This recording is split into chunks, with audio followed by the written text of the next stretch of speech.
дар ҷаҳони муосир раванҳо ва зуҳуроте мавҷуданд ки на танҳо ба як кишвар ва ё як минтақа балки ба тамоми кишварҳои ҷаҳон ва дар маҷмӯъ ба кулли сокинони сайёра таҳдид мекунанд. яке аз чунин зуҳуроти номатлуб ки характери минтақавию байналмилалиро ба бор оварда дар ҳама кишварҳои олам тамоюли паҳншавиро дорад, терроризм ва экстремизм мебошад ки боиси таваҷҷӯҳи ҳаматарафаи созмону ташкилотҳои байналмилалӣ ва давлатҳои ҷаҳон гардидааст.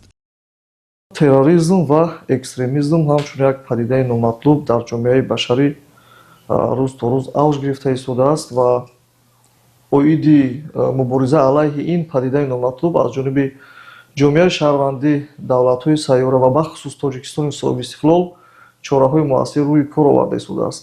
Барои чӣ? Барои он ки албатта мақсад ва ҳадафи террорист ё умуман террористое ки мехоҳанд ба сари қудрат биёянд, пеш аз ҳама пиёда намудани нақша ва ҳадафҳои давлатҳои бузурге ки дар паси онҳо истодагӣ аст. Яъне пеш аз ҳама амалӣ намудани нақшаҳои онҳоро онҳо ифода мекунанд. Ва чигуне ки пешвои мавзеи миллат дар баромадҳои худашон қайд карда буданд, терроризм ватан, миллат ва дин надорад. Ва бинед ки амалҳое ки имрӯз аз ҷониби онҳо содир мешаванд, бояд на дар чорчӯбаи қонунгузорӣ амал кунанда, на дар чорчӯбаи қонунгузории динӣ рост меояд ки модари худашро қатл мекунад, бародари худашро қатл мекунад ё такфир мекунад онро. ин аз чӣ далолат мекунад? ин далолат ба ҷаҳл мекунад. Ин далолат ба он мекунад ки вай на маърифати динӣ мукаммал дорад, на маърифати дунявӣ. аз ҳамин нуқтаи назар онҳо ба ҳамун фирефтаи хоҷагони худ, ба фирефтаи ҳамун давлатҳои абарқудрат шуда нақшаҳои онҳоро пиёда мекунанд. терроризм ва ифротгароӣ аз зуҳуроти номатлуб дар ҷаҳони имрӯза ба ҳисоб рафта ҷомеаи ҷаҳониро ба ташвиш овардааст. ҳарчанд падидаҳои ҷойдошта мавҷуди ин асл нестанд, вале дар баробари асри нав симои навро ба худ гирифта, моҳияти онҳо шакли муташаккилу мураккаби зоҳиршавиро пайдо кардааст. имрӯз ва дар оянда низ терроризм ва экстремизм ҳамчун хавфноктарин таҳдидҳо барои инсоният ва ҷомеаи умумибашарӣ боқӣ монда, бо истифода аз технологияи муосир ки бо суръат рушд намуда истодааст, тарзу усулҳои нави истифодабариро ба худ касб мекунад. ҳар як истифодабарандаи сомонаҳои иҷтимоиро зарур аст ки фарҳанги дурусти истифодабарии технологияи муосирро риоя намуда, худ ва атрофиёнро аз шомилшавӣ ба гурӯҳҳои ифротӣ ҳифз намоянд. Агар як омилаш истифодаи нодурусти шабакаҳои иҷтимоӣ аз қабили интернет ва дигар барномаҳое ки имрӯз истифода мекунанд ва дигар омилаш албатта пеш аз ҳама ҷаҳолат аст, бесаводӣ аст. ҷаҳонбинии динии онҳо маҳдуд аст. ягон олими дини мо, ягон донишманди мо, ягон орифи мо нагуфтанд ки бародари худатро куш ё як инсони дигарро ба қатл расон. бисёре аз ҳамун ташкилотҳои террористию экстремистӣ динро истифода мекунанд. имрӯз тавассути дин таъсири худашонро мерасонанд. онҳо динро ҳамчун ниқоб истифода мекунанд ва ба василаи дин нақшаҳои худашонро амалӣ мегардонанд. ҳол он ки дар ягон меъёри Қуръон ё аҳодиси набавӣ роҷеъ ба қатлу куштору умуман аз байн бурдани як инсони бегуноҳ ягон оят ё ҳадис гуфта шудагӣ нестад.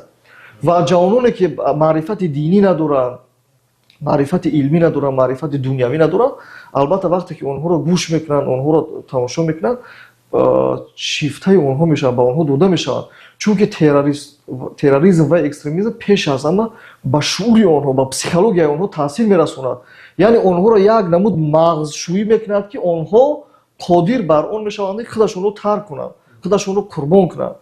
терроризм ва экстремизм аз зуҳуроти номатлуби ҷомеаи имрӯз ба шумор меравад ки сарчашмаи ҳамаи он қатлу куштор ва даҳшату ваҳшоният аст. ифротгароӣ ва терроризм аз ҷумлаи падидаҳое мебошанд ки барои амнияти миллӣ ва давлати ҳар як кишвар ва тамоми ҷомеаи ҷаҳонӣ хатар эҷод мекунад.